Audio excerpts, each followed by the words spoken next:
complex than it needs to be. New Zealand Post acknowledge this is a big change for their staff and are confident they'll get to grips with the new parcel pricing quickly. So a load of viewers asking for New Zealand Post to review the pricing. Any chance of that happening, Roo? Sorry to say, Kevin, they're not looking to change their underlying system, but they will have a second look at the cost of sending vinyl records, like this great James last one. Remember, last week, James Eaton was finding it too expensive to send LPs. Posting from the North Island to the South Island, for instance, was costing around 250% more. We'll keep you posted on any changes. Thanks, Roo.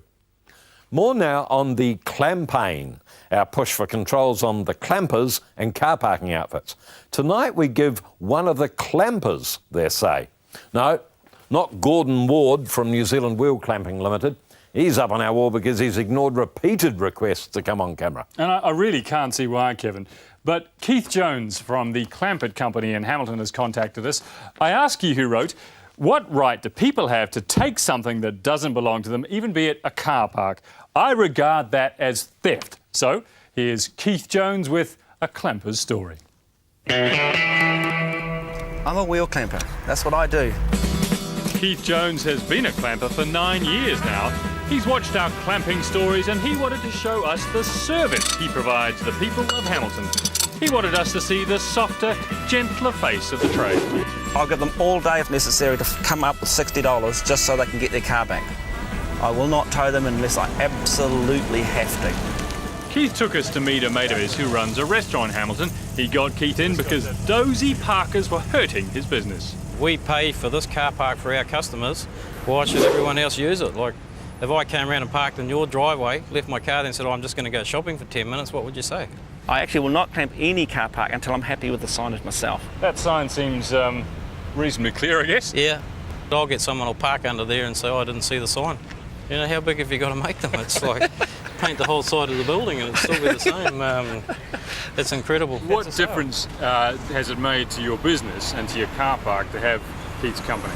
Oh, it's made a great difference. It's supplying a lot more parking and bits and pieces. And it's the flow you need in car parks. Yeah. Business is busy and Keith gets a call out. What car park are you in?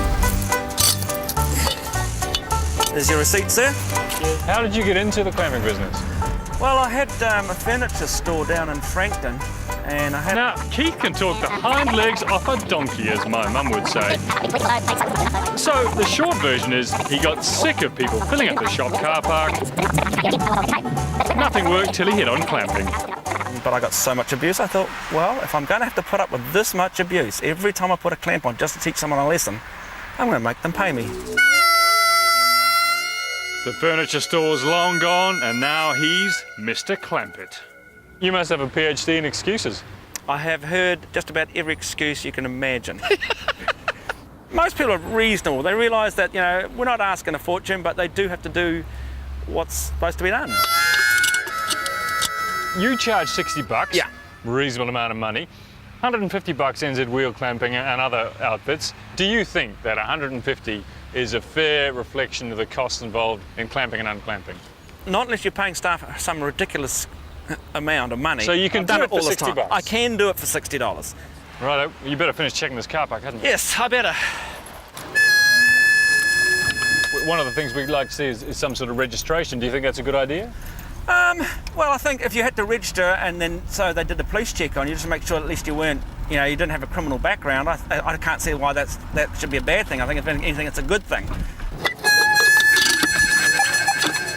I've met a couple of clampers that I've actually clamped, and I wouldn't give them a job in a million years. You want to make sure that people that are working there are not people that could use tactics that I would call unprofessional. There you go, man, free to go. There's some people out there that are not really playing by the rules, and therefore we're probably going to need some rules. That's the exit, ma'am. It says no entry. I know, but you should have one there too. Right. Because that's where, that's where everyone comes. It can be tough out there for Keith and his workers. As confrontations go, this was slightly less scary than the time a mongrel mob member monstered one of the team, but nobody really likes a clamper. Hey, if you're from the council, how about you improve the road signage here? we take a lot of rubbish. We take a lot of threats, so it's not an easy job, you know. And I just like to see, like you got your programs called. I'd like a bit of a fair go. Clampers are people too. I love that line. He's not a bad joker, old Keith, is he, He really? was great fun, Kevin. But he's been getting a bit of stick since our campaign got underway? Yeah, look, he has, he and his team. I went back and checked, and in fact, we've received 4 complaints about the Clampit company. Of those, I felt one had a strong case, but it turns out she was unclamped in the end. Anyway, I mean, clampers are never going to be loved, but we think Keith shows it can be done reasonably fairly. Let us know if you disagree. And it's interesting that Keith agrees with us that registration or police checks for clampers are a must.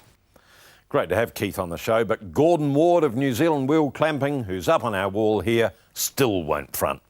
We ran some key points from his statement last week.